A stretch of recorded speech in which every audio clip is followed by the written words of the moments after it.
This is the fourth of 6 videos from the Everyday Economy Research event. We hear from Maeve Blackman about the work she's doing with ex-coalfield communities. So hi everybody, I'm Maeve Blackman and I'm going to talk about County Durham again, a popular topic this morning, kind of following on from Florence and John. And I'm going to be talking about the community network initiative that the Durham Miners Association are currently exploring to kind of deepen their connections with ex-coalfield communities. And I'm also going to talk about the kind of the research methods that we've been using to do this. So to start off with just a little bit of background. So in the next few years, the Durham Miners Association will transform its headquarters, which is known as the as Red Hills, into a hub for education, culture, heritage and the arts. And that's with support from the National Lottery Heritage Fund. And the original Durham Miners Association, or as I'll probably refer to it throughout the rest of the presentation, the DMA, it was founded in 1869 as a trade union fighting for miners' rights. And since 2016, the DMA has engaged with local communities to assess how a refurbished Red Hills could act as a catalyst to revitalise culture and prosperity in former coalfield areas around County Durham, and which there are a lot, as this map shows. So each of the red boxes kind of shows an area, and the number is the number of pits. The Red Hills building, as I said, it will close for refurbishment at the end of this year, and it's due to reopen in 2023. And it's really during this time, so the next couple of years, that we are exploring the development of a community network. And the real aim of that is to ensure that the DMA has a presence in all of the ex-coalfield communities in County Durham. It's not just about the building which is located in the city centre of Durham. So we do know that there's a lot going on in terms of coalfield culture out in the communities in County Durham. There are around 27 brass bands, over 100 choirs, and I think there's 60 banner groups. And kind of this cultural identity is evident on the second Saturday in July at the Durham Miners Gala. And that's the largest event of its kind in the world. And I know that John Tomley mentioned it in his presentation. So it's a really sort of important day in Durham and beyond for kind of this culture to be celebrated. However, it's also really important for the DMA now to kind of understand what's happening in these communities on a wider scale. So how do people identify with the place in which they live now?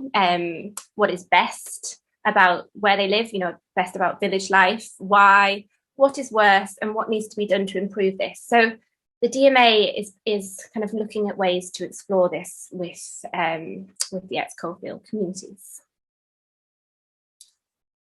So what exactly is a community network? Well, we envisage it as a kind of a group, a local network of people, organisations that are supported by the DMA with access to the new facilities at Red Hills. And the idea of the community network came from, or it was sort of inspired by the DMA's historic lodge network, which kind of surrounded around there being a lodge, a sort of a welfare lodge out in every community where there was a pit, to support the miners there and their families. So the current network aims to bring former mining communities together to celebrate their heritage, as well as support existing initiatives that are already going on in the community and to develop new ones with the communities as well. So this is still very much in exploration mode, but I've listed a few examples of kind of what a community network might do out in these areas. So it might be helping a local sports club to organise a community day, or working with a local choir to arrange a concert. It might be something educational, local history discussion group, a reading group, or it might be marching at the Miners' Gala behind your community's banner with the local banner group. But what will the DMA do to support the network? So the current thinking, if the development of the network is viable, is that there would be a sort of dedicated project officer at the Durham Miners Association who would manage kind of the relationship between the communities and with the DMA, and sort of helping with activity and sort of overseeing the overall programme. But there'll be various different levels of support, which we're kind of working through at the moment of what exactly they would be. But a programme advisory committee, so we would invite the community networks into the Red Hills building, perhaps monthly, to kind of all meet together from all over County Durham to collaborate, to discuss what's going on in their local areas, and hopefully to work together.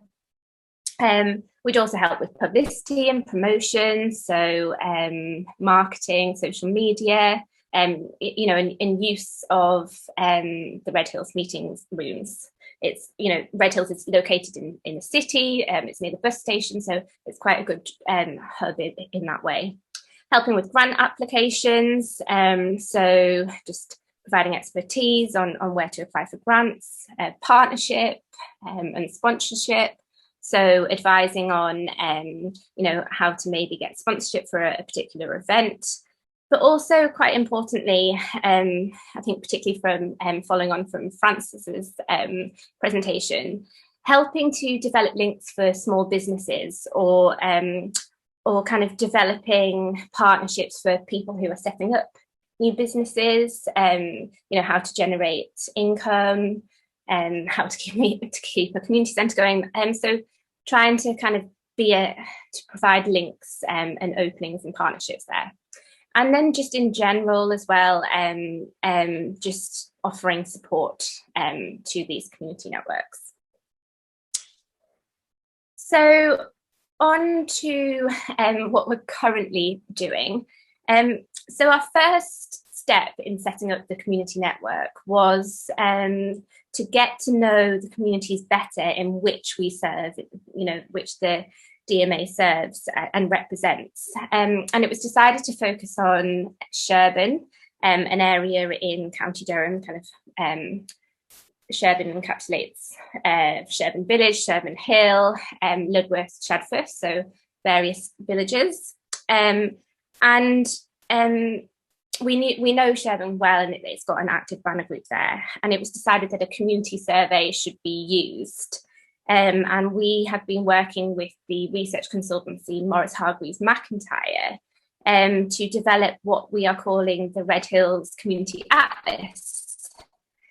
And that was to try and gather all the information that we might need to understand what's going on in the Sherburn community. And the piece of research as a whole includes national statistics, an audit of the community assets in Sherburn, and a survey of people's interests and hobbies. And we actually worked with a small group of Sherburn locals, Sherburn residents, to help us finalise and disseminate the survey. And they were a mixture of councillors, parish councillors, community workers, sort of key community members. And the idea there was that they were included in the research process in order to have access to the results of the survey and to help them with the work that they were doing out in the community. So addressing any issues or empowering people or kind of getting support for ideas. So the survey itself asked Sherburn residents their views and ideas about where they lived, what they like to do for fun locally, sort of arts and culture participation. It also focused on coal mining history and Durham's mining heritage, but also looked at kind of civic engagement and voting habits and local issues. We also asked, of course, about the redeveloped Red Hills and people's kind of feedback about that, and about supporting or becoming involved with the community network. So the development of a community network, it's very much ongoing. We're doing it sort of right now, and I describe it as learning by doing. And the Sherburn Community Survey was very much a pilot, not only to test how this methodology of a community survey might work out in the field, but also if it gives us the data that we need to understand the community better, and is it the best method to use, or could we use other methods? So early indications look like it's perhaps not the best methodology to use. The survey closed yesterday, and we had 135 responses. So not really enough to make generalizations for a nearly 4,000 household community. It was also extremely resource intensive. We were having to do sort of continuous engagement to try and get people to complete the survey.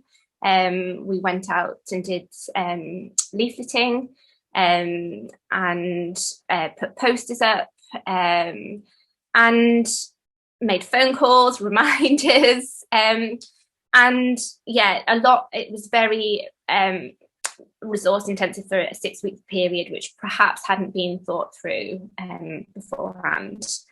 And there has been a positive though, and kind of I just downloaded some of the data last night and had a quick look. And in terms of helping with the creation of the community network in Sherburn, it seems to have had success, with 1/4 of respondents saying that they would become involved with the network. So to finish up, overall, we've only just started exploring the idea of kind of rolling out this community network, and we've actually had a really receptive response. This is a social media post put up by Red Hills, where lots of people commented with very positive feedback. And having started with the pilot in Sherburn, we've just started working in Sacriston, and we're exploring a community network there alongside the UCL project that John Tomini introduced, the follow-on from the Deep Place study that him and Florence discussed. And we're doing a different approach in Sacriston. We're kind of starting with getting a community advisory group together, and that's to help us, to guide us, to help us understand how to become involved with what's going on in Sacriston and with future opportunities. We're changing some of the language that we're using when we're talking about the community network, so it's not as top down, it's more about kind of exploring the idea of it with the community. Is this something that they would see that would work for them? Are they receptive to it? Does it meet their needs? We're probably not doing a survey, or we will be administering it in a very different way, such as a short 20-minute questionnaire on an iPad that's actually delivered by somebody in person rather than an online survey. And we'll be really just kind of listening to the advisory group that we're kind of getting together. And we've actually already, just to finish on a good note, we've actually already made great progress in Sacriston, in particular with the Full Force Centre there, with the community centre there. And just in our initial conversations, we were already told that they were getting the miners' wheel and the tub moved to outside the community centre, and could we do something around that to celebrate the mining heritage of the area, and some social media, which was really great. But also they were discussing some of their issues. They don't have a project officer at the community centre anymore who helps kind of source income for the community centre, and they were wondering if we could help explore ideas for how they might partnership with other community centres to work out ways to access some income to keep the community centre open and keep it sustainable. And so that's me finished and talking about kind of what's currently going on. And we, as John introduced, the UCL project will hopefully build on this to kind of build on the face-to-face relationships and how we can explore social infrastructure in the Sacriston community, and how that can help these ex-coalfield communities kind of develop their spaces, their social spaces. Thank you. If you like this video, there are more from the same event. You can find them on our YouTube channel. Don't forget to like and subscribe.